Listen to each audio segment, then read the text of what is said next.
யாருமே எதிர்பார்க்காதது நடந்து போச்சு அந்த நிகழ்ச்சியில.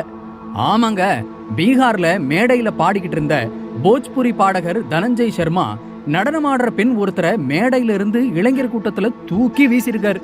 அவ்வளவுதான், இளைஞர்கள் அந்த பொண்ணை தொடக்கூடாத இடத்துல எல்லாம் தொட்டு விட அந்த பெண் துடிச்சு போயிருச்சு.